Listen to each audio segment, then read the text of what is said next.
Welcome, ladies and gentlemen, to Mines and Money Resourcing tomorrow here in London, and it's Commodity TV time. We are here now at the booth of Atha Energy, and Troy Boisjoli, the CEO, is here with us. Welcome and good morning. Yeah, thank you very much. Appreciate having me. Thanks for taking the time, and as we just discovered, you are the first uranium company in 3 days. That's fantastic. As uranium, I mean, the super shiny metal shines very bright this year, I would say. And yeah, please give us a short overview on the company. Yeah, thanks. Hey, first of all, appreciate having me. Atha Energy, we're a new company. We were listed in April of this year. Came into the market with the largest land position in the Athabasca Basin. We have over 3.4 million acres of exploration property across the Athabasca. Large. Yeah, largest by a long shot. And, you know, that's backstopped by a very, very strong balance sheet. Putting the deal together raised over $40 million. Very strong capital markets team, very strong balance sheet. And that gives us a runway to execute at least 2 to 3 years of exploration across that immense land package across what I feel is the best uranium jurisdiction globally. That is for sure, definitely. I mean, Athabasca Basin it's the dream of uranium. Yeah. Okay, let's come to your project. What have you achieved this year? What have you done? As you said, you're well cashed up. Yeah. What's going on? Yeah, very busy summer. So, you know, exploration at scale. You know, exploration is a business of probability, and you increase probability with scale. So as a function of that, we stood up the largest ever multi-platform EM survey in the history of the Athabasca Basin.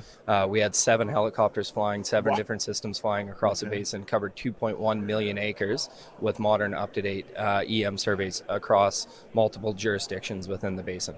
And what already some results? Already some results. Hey, we've got a team of geophysicists processing results as we speak. Terabytes worth of data.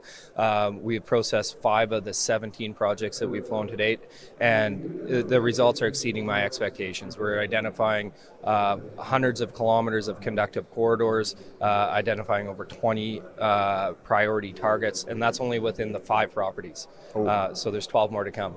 So wow. Yeah, exciting times, and what we're doing is we're building up a significant portfolio of exploration targets, of uranium targets, and then as a function of that, we are going to prioritize, call it the top 25th percentile, right? The top margin of those, and move forward into drilling in 2024. Good. Okay, that would be one of my questions. Yeah. Drilling 2024. So how much drilling you are planning? So we're getting our way through the generative process, kind of half one of 2024. We're targeting having our targets ready to execute on. From there, we'll be in the 15 to 20,000 meter range. Super. To what depths? It's really variable. As you can understand, with 3.4 million acres, the geology is varied across that. I would say depth of investigation ranges from about 200 meters down to about 800 meters, depending on the project location. Okay, super.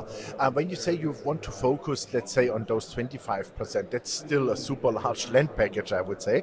So inside of that, are there also additional focus areas? Because I could imagine it makes not really sense to say, okay, I drill here, then I drill 8 kilometers away, then I drill 5 kilometers here. Where I could imagine you want to make sure that you have like a nice block, I would call it, with maybe then in the future a mine.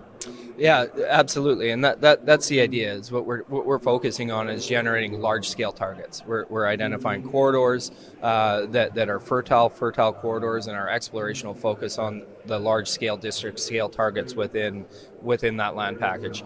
And you know, importantly, the Athabasca Basin, in my view, is the premier uranium jurisdiction globally. But importantly, it's still on a very steep part of the discovery curve. You know, you look at the discovery history of the basin, and it continues to keep pace, right? And what we have the opportunity to do is expand the Athabasca Basin through the land package that we have. Develop tier 1 targets out of that land package, and then test the tier 1 targets first. You know, testing tier 1 targets first leads to tier 1 discoveries. That's how McArthur River was discovered. That's how Cigar Lake was discovered. That's how Arrow was discovered, etc. Yeah, it makes absolute sense. So you have a systematic approach. Systematic approach. You know, we have an exploration program defined that is the full intent of the exploration program is to reduce the uncertainty to the degree possible, and as you reduce uncertainty, you increase probability of discovery. Okay, super. Okay, so you want to drill that next year, that is for sure. Yep. You have already, I mean, it's hard to say a great indication, but do you have an indication from the testing you have done so far what there could be? Yeah. Or is it really too early to say? It's early to say, and we've processed 5 out of the 17 projects, so there's still a lot to go. But what we're seeing to date, and what I mentioned, they're exceeding my expectations. Classic uranium target in the Athabasca Basin is a geophysical feature, geophysical anomaly. In this case, an EM conductor that is structurally disrupted, that down ice or glacial environment, post-glacial environment, that has a geochemical signature associated with it just down ice. We're identifying that across 3 or 4 of our targets, 3 or 4 of our properties. And so those primary principal kind of indicators and targets that you'd like to see in the uranium space, we're building those up, and we're going to have a very big inventory of them by H1 of next year. Okay, super. As you said, you raised $40 million. So who was in the book? Some names we know already? Yeah. So, well, first of all, our structure is very strong and is very tight. The company was some of the founding partners of the company were 2 guys that have been probably the most successful generative. Early stage generative guys in the Athabasca Basin. They put together the foundational assets for a company called Uranium, which transacted to Rio Tinto. Yes, sir. And then also put together and vended in the foundational assets to NextGen Energy.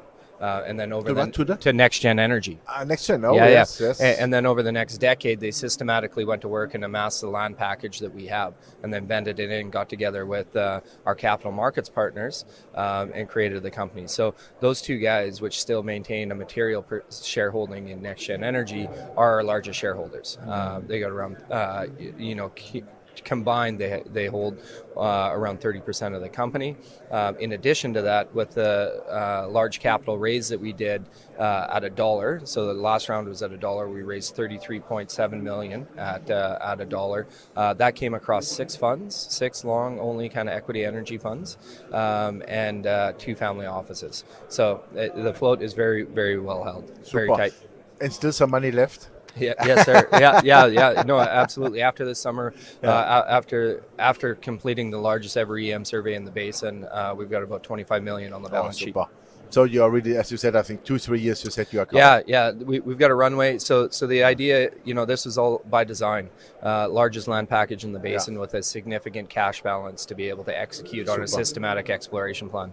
Okay, perfect. So you are in the right spot. You have the right metal, I would call it. I mean, uranium. Yeah. Let's talk about the macro, because I think the macro has never been better. Never been better, in my opinion. I've been in the uranium business for the better part of 20 years. I came up through Cameco Corporation. I was an explorationist for them across the basin. I was the chief geologist at Eagle Point, which was one of their 2 operating mines. And then through the downturn in the cycle, I had the opportunity to work with NextGen Energy, where I was the vice president of project development, operations, exploration, and community. And through all of that time, I've never seen the macro shape up as well as it is today. Obvious drivers behind that being, I think there's a realization now that nuclear is the solution to get to net zero target emissions in an energy transition. Never before has that been the case. That's an additional driver over the top. You look at the supply-demand fundamentals, there's a structural supply-demand deficit, and uranium is not an easy commodity just to turn on. Right, and so that structural deficit is going to persist. 20 years goes like this. Yeah, it's going to persist, and then that's not even to factor in the emergence of SMRs, small modular reactors. They aren't even factored in or baked into some of the projections, right? And the use case there, in my opinion, is about to open up and explode. Absolutely, yeah. And I heard that Bill Gates wants to build those 300 data centers, and each data center 1 SMR. So I asked a friend of mine who is long term in the uranium business. He was a former president of Cameco. I said, what does it mean? He said, well, very simple. We need double the amount of uranium for the US. Yeah. I said, really? From where does it come? He says, well, we have no idea yet, but we will see. Well, the great thing about that is that there's jurisdictions like the Athabasca Basin, Yep. Other jurisdictions globally that can meet the demand. It just requires investment, requires exploration, and requires discovery. Yeah, and I mean the uranium price is going in the right direction, $81 now, Yeah, which is fantastic. yeah, $81 uranium, and our view. Our view on the uranium price is that there's still a significant amount of asymmetry in the price. You look at the cost curve, production cost curve as it relates to uranium, and the pounds required to come on to fill the demand profile moving forward are at a cost above $100. Above 100. Yeah. Yeah. Yeah. That's the minimum then. That's a minimum. Exactly. That would be the incremental cost of incenting that additional production. So what's your guess for uranium price? Let's say the next 2-3 years. My guess, I won't put a pin in it, but moves significantly higher than we're at today. So no number. Well, I won't be so bold. Okay. Super. I'm Uranium Bull too. Thank you very much, Troy. That was a great time to talk to you. Looks really fantastic, your company, and I wish you all the best and Merry Christmas. Please keep hitting then next year, and because the world needs your uranium in the future. Absolutely. Yeah, appreciate the opportunity. Thank you very much. Thank you very much. Yeah, ladies and gentlemen, that was Troy Boisjoli, the CEO of Atha Energy Corp. And you heard it, uranium is shiny. Uranium even shines more than gold these days. And gold is still in front of the all-time high. But the thing is, this world needs a lot of uranium. And Athabasca Basin, it is the best place in the world, that's for sure. Atha has fantastic shareholders, great group. They raised $40 million, still over 25 million left in the bank. They do a nice drilling program up to 15,000 meters next year. So that's the right thing, what we need for exploration. And stay tuned. Check out that great company. All the best from London. Thanks and bye-bye.